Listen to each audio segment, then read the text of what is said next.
Hi friends, R4iലേക്ക് സ്വാഗതം.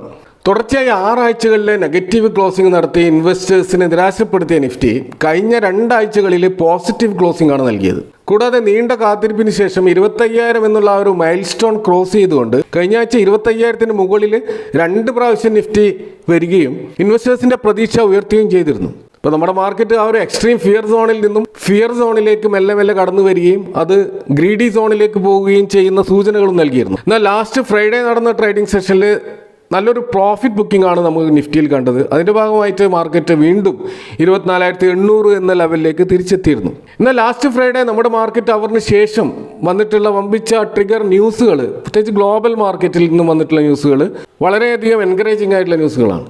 അതിൽ പ്രധാനപ്പെട്ടത് ജാക്സൺ ഹോൾ സിമ്പോസിയത്തിൽ ജെറോം പവൽ നടത്തിയിട്ടുള്ള സ്പീച്ചാണ്.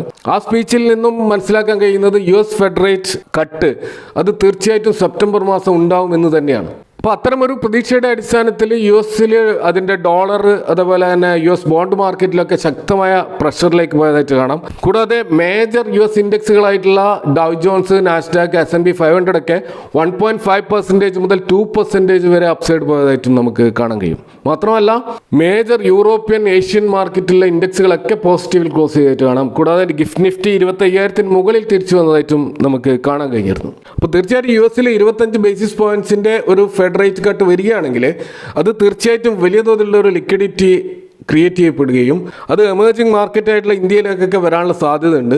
അങ്ങനെ ആകുമ്പോൾ ഇന്ത്യയിൽ ഒരു ട്രെൻഡ് റിവേഴ്സലിൻ്റെ സാധ്യതയാണ് എല്ലാവരും പ്രതീക്ഷിക്കുന്നത്. പക്ഷേ ഇവിടെ ടെക്നിക്കലായി നോക്കുമ്പോൾ നമ്മുടെ നിഫ്റ്റിയിൽ 25,250-ഉം 25,300-ഉം ഒരു പ്രധാനപ്പെട്ട റെസിസ്റ്റൻസ് ലെവലുകളാണ്.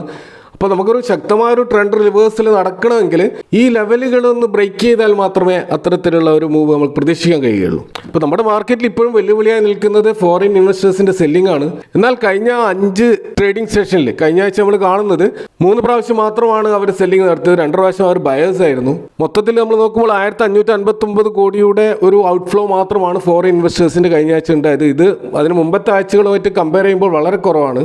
അതുപോലെ DIIസിൻ്റെ ബൈയിങ് കഴിഞ്ഞ ആഴ്ച മാത്രം നമുക്ക് 10,000 crore മുകളിൽ പോയതായിട്ട് കാണാം. അപ്പോൾ ഈ DIIs ആണ് ഇപ്പോൾ നമ്മുടെ മാർക്കറ്റിനെ താങ്ങി നിർത്തുന്നത് എന്ന് നമ്മൾ മനസ്സിലാക്കണം. അപ്പോൾ US ഒരു ഫെഡ് റേറ്റ് കട്ട് ഉണ്ടാവുകയാണെങ്കിൽ തീർച്ചയായിട്ടും അത് റിസർവ് ബാങ്ക് ഓഫ് ഇന്ത്യയെയും ട്രിഗർ ചെയ്യാൻ സാധ്യതയുണ്ട്.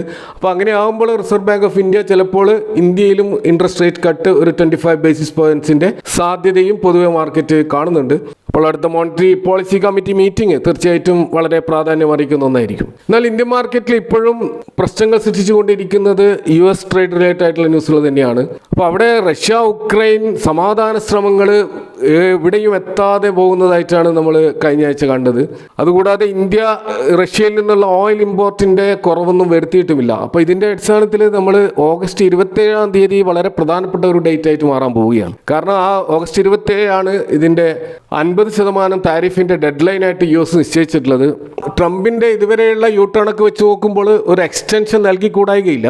അങ്ങനെ ഒരു എക്സ്റ്റൻഷൻ നൽകുകയാണെങ്കിൽ തീർച്ചയായിട്ടും അത് മാർക്കറ്റിൽ വളരെ പോസിറ്റീവായിട്ടുള്ള ഒരു കാര്യമായിട്ട് മാറാൻ സാധ്യതയുണ്ട്. അപ്പോൾ ഓഗസ്റ്റ് 27 ഒരു പ്രധാനപ്പെട്ട ഡേറ്റ് ആയിട്ട് നെക്സ്റ്റ് വീക്ക് മാറാൻ പോവുകയാണ്. അതുകൂടാതെ ഓഗസ്റ്റ് 27 ഒരു ഹോളിഡേ ആണ്. പ്രത്യേകിച്ച് ഗണേശ് ചതുർത്ഥിയുമായി ബന്ധപ്പെട്ട് സ്റ്റോക്ക് മാർക്കറ്റ് അവധിയായിരിക്കും. അതുകൊണ്ട് അതിൻ്റെ നെക്സ്റ്റ് ഡേ ആയിരിക്കും ഓഗസ്റ്റ് 27 ഒരു വളറ്റിലിറ്റി നമുക്ക് മാർക്കറ്റിൽ കാണാൻ കഴിയുക. ഇപ്പോൾ കഴിഞ്ഞ ആഴ്ച നമുക്കറിയാം മാർക്കറ്റിനെ ട്രിഗർ ചെയ്ത് 25,000-ലേക്ക് കൊണ്ടുപോയ ഒരു പ്രധാനപ്പെട്ട അനൗൺസ്മെൻറ്റ് എന്ന് പറയുന്നത് GST റിഫോംസ് ആയിരുന്നു.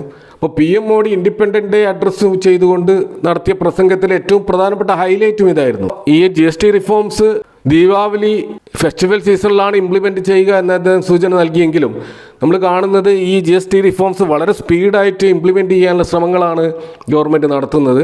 സെപ്റ്റംബർ 3-4 തീയതികളിൽ ന്യൂഡൽഹിയിൽ high powered GST council meeting നടക്കാൻ പോവുകയാണ്. നമുക്കറിയാം GST കൗൺസിൽ മീറ്റിംഗ് എന്നത് GSTയുടെ ഒരു പരമാധികാര സമിതിയാണ്. അതിൽ സ്റ്റേറ്റ് ഫൈനാൻസ് മിനിസ്റ്റേഴ്സും യൂണിയൻ ടെറിട്ടറിയിലുള്ള മിനിസ്റ്റേഴ്സും കൂടാതെ സെൻട്രൽ ഗവൺമെൻറ് പ്രതിനിധികളും അടങ്ങുന്ന ഈ സമിതിയായിരിക്കും ഇതിൻ്റെ ഒരു ഫൈനൽ തീരുമാനമെടുക്കുക. അങ്ങനെയാണെങ്കിൽ GST റിഫോംസ് വളരെ സ്പീഡായി തന്നെ വരാനുള്ള സാധ്യതയാണ് കാണുന്നത്. കാരണം US ട്രേഡുമായി ബന്ധപ്പെട്ട് ഇന്ത്യൻ മാർക്കറ്റ് വലിയ വെല്ലുവിളികൾ നേരിടുമ്പോൾ നമ്മുടെ GDPയെ സ്ട്രെങ്തൻ ചെയ്യണമെങ്കിൽ ഇന്റേണൽ കൺസംഷൻ വളരെയധികം കൂടേണ്ടതുണ്ട്. അതുകൊണ്ട് തന്നെ ഡൊമസ്റ്റിക് കൺസംഷൻ വർദ്ധിപ്പിക്കാനുള്ള ഒരു നീക്കമാണ് ഗവൺമെൻറ് നടത്തുന്നത്. എങ്കിൽ മാത്രമേ നമുക്ക് ആ ഒരു GDPയുടെ എക്സ്പെക്റ്റേഷനെ മീറ്റ് ചെയ്യാൻ കഴിയുകയുള്ളൂ.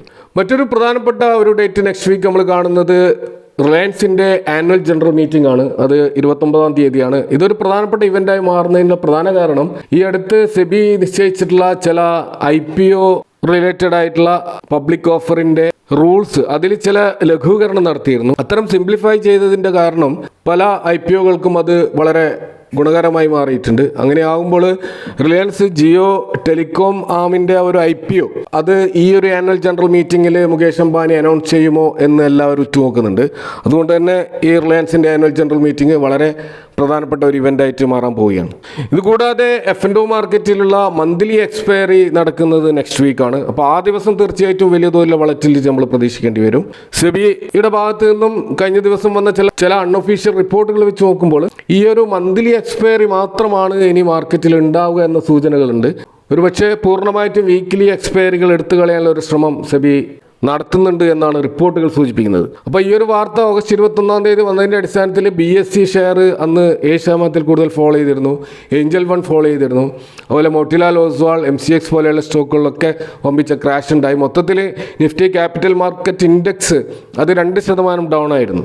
എന്നാൽ സെബി ചെയർമാനായിട്ടുള്ള തുഹിൻ കാന്ത പാണ്ഡെ അദ്ദേഹം ഇതിന് ഒരു ക്ലാരിഫിക്കേഷൻ നൽകുകയുണ്ടായി. കാരണം ഇതൊരു തോട്ട് പ്രോസസ്സിലാണ് ഉള്ളതെന്നും ഇത് എല്ലാ സ്റ്റേക്ക് ഹോൾഡേഴ്സുമായിട്ട് കൺസൾട്ട് ചെയ്തുകൊണ്ട് ഒരു യുനാനിമസ് ഡിസിഷൻ മാത്രമേ എടുക്കുകയുള്ളൂ എന്നാണ്.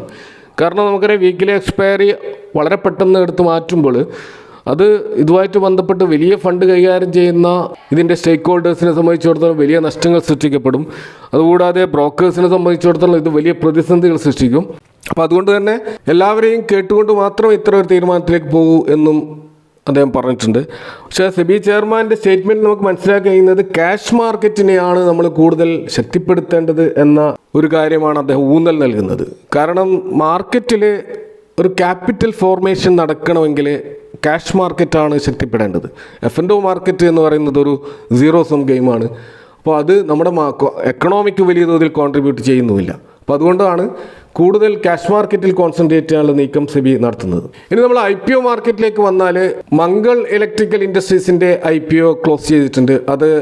അതിൻ്റെ ഒരു ഗ്രേ മാർക്കറ്റ് പ്രീമിയം നമ്മൾ നോക്കിക്കഴിഞ്ഞാൽ ഒരു 2% ഒരു ലിസ്റ്റിംഗ് ഗെയിൻ സാധ്യത മാത്രമാണ് ആ IPOയിൽ നമ്മൾ കാണുന്നത്. ഓഗസ്റ്റ് 28-ാം തീയതി ആയിരിക്കും ഇതിൻ്റെ ലിസ്റ്റിംഗ് നടക്കുക. മറ്റൊന്ന് പട്ടേൽ റീറ്റെയിലാണ്.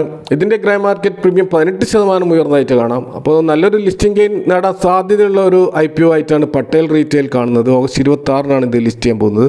പിന്നെ വിക്രം സോളാറിൻ്റെ IPO ഓഗസ്റ്റ് 26-ന് ലിസ്റ്റ് ചെയ്യും. അതിൻ്റെ ഒരു ഗ്രേ മാർക്കറ്റ് പ്രീമിയം 12% കാണുന്നുണ്ട്. അതുപോലെ ജം ആറോമാറ്റിക്സിൻ്റെ ഗ്രേ മാർക്കറ്റ് പ്രീമിയം ഏകദേശം 8% മാത്രമേ കാണുന്നുള്ളൂ. അതും ഓഗസ്റ്റ് 26-നാണ് ലിസ്റ്റ് ചെയ്യുന്നത്. മറ്റൊന്ന് ശ്രീജി ഷിപ്പിംഗ് ഗ്ലോബലിൻ്റെ ഗ്രേ മാർക്കറ്റ് പ്രീമിയം 13% ഉയർന്നതായിട്ട് കാണാം. അപ്പോൾ അതും ഓഗസ്റ്റ് 26-നാണ് ലിസ്റ്റ് ചെയ്യുന്നത്. അപ്പോൾ ഇവിടെ ഏറ്റവും നല്ലൊരു ലിസ്റ്റിംഗ് ഗെയിൻ സാധ്യത നമ്മൾ കാണുന്നത് പട്ടേൽ റീറ്റെയിലിനും അതുപോലെ തന്നെ ശ്രീജി ഷിപ്പിംഗ് ഗ്ലോബലിനുമാണ്. എങ്കിൽ പോലും നമുക്കറിയാം ഗ്രേ മാർക്കറ്റ് പ്രീമിയം ഒരു ഫൈനൽ വേർഡ് അല്ല. ലിസ്റ്റിംഗ് ഡേയിൽ ഉണ്ടാകുന്ന വളറ്റിലിറ്റി നമ്മൾ തീർച്ചയായിട്ടും നമ്മുടെ സ്പെക്കുലേഷൻ അപ്പുറത്തായിരിക്കാം.